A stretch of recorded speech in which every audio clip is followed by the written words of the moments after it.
Hello, everyone. Daniel here from the Next Issue Podcast. Today's video is a review for a new comic from Dark Horse, Apache Delivery Service.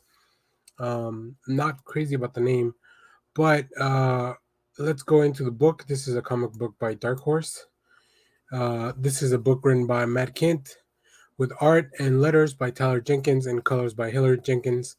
If you're familiar with those names or if they sound like you've heard them before, Matt Kent and Tyler Jenkins have teamed up in the past for quite a few projects.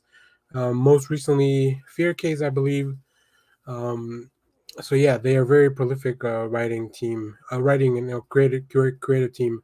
So when I saw this, I was like, definitely need to check this out. Definitely need to see what it's all about. Let's talk a little bit about the premise, and then we'll go a little bit into my thoughts on the book. Uh, so, two haunted men are on a hunt in the jungles of Vietnam, searching for clues to a missing treasure trove of gold that was stolen from all over Asia by a Japanese general during World War II. Eventually, they find a series of hidden caves in the mountains near the coast.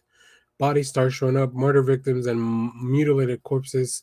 There is a rumor that the caves and gold are protected by terrifying witches that have been living in the cave system for thousands of years.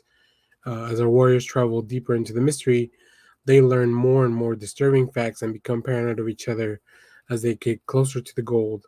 At the same time, a bizarre killer starts hunting them down. That sounds like a really interesting premise. I really didn't read anything before going into this book. I just, like I said, I saw the names associated with the book of Jenkins and Kent. I read some of their other stuff, and I really just really enjoy it. So this is something I definitely want to touch on. So let's go into take a look a little bit of the art, and we'll also keep talking more about the book.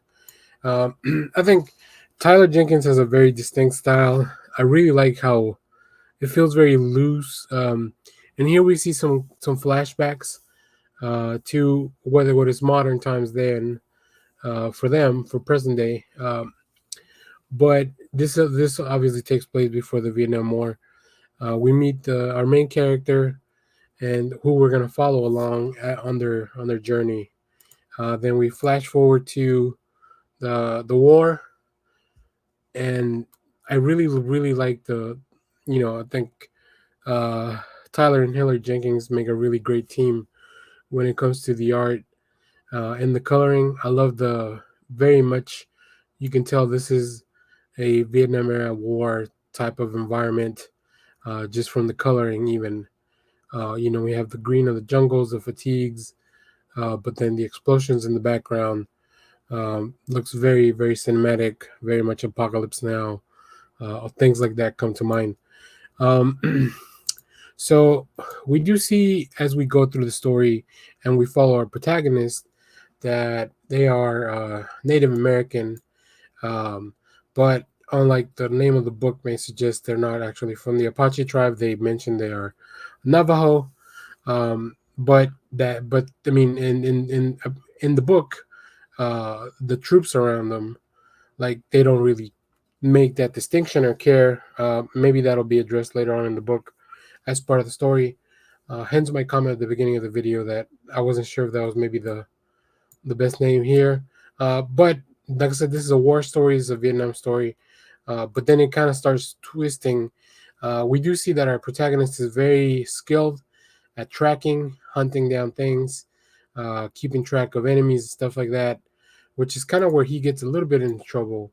But every time we see this, we'll see him doing things in the Vietnam era war. We get flashbacks to him um, remembering probably lessons that he learned back when he was a younger as a kid, maybe before the war, from growing up and in the tribe and everything. So as we go forward, like I said, we I love this juxtaposition of like all the Vietnam panels at night, and then we have this very clear image of a dead deer. Um, and then the story kind of starts evolving into what I mentioned, which is going to be more of a treasure hunt slash supernatural type feel to it. So there's a lot happening in this first issue. It is a little bit oversized. I believe it's 35 pages, if I'm not mistaken, as opposed to the normal 22. Uh, so you definitely get a lot of story for this. And like I said, I have a lot of goodwill towards Matt Kent and Tyler Jenkins, especially when they're working together. So I'm definitely gonna keep checking this out. I think I might actually do this one on the trade. One of the things that I like to mention when I do reviews is that how I'm gonna kind of approach this. Like, there's some stuff that I read weekly, and you can kind of see that through the reviews. There's some stuff that I wait for the arc to be completed, even if I'm picking up the singles. This is something that I feel like it would read better in trade. I don't know how long this is planned to go on, if it's an ongoing series or just a mini series. Um, but I really feel like Mad Kent stories. Um, I do enjoy them better when I kind of get a few chapters in at a time at least. So I don't know that I would do myself a good service by reading this monthly.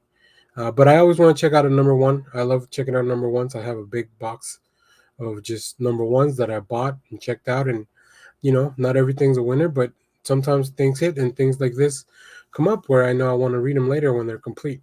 So yeah, this is one of the ones that I'm gonna add to my uh, to read pile for later on. So let me know what you thought of this book if you've read this. Let me know what else you've read from Matt Kent or Tyler Jenkins. If you're picking up anything else from Dark Horse, this review is a little bit later. We're working to try to get a hold of a connection with Dark Horse. Maybe start getting some comic reviews and events. So all this stuff, we just kind of buy it once it's released, and then check it out and make videos for you guys.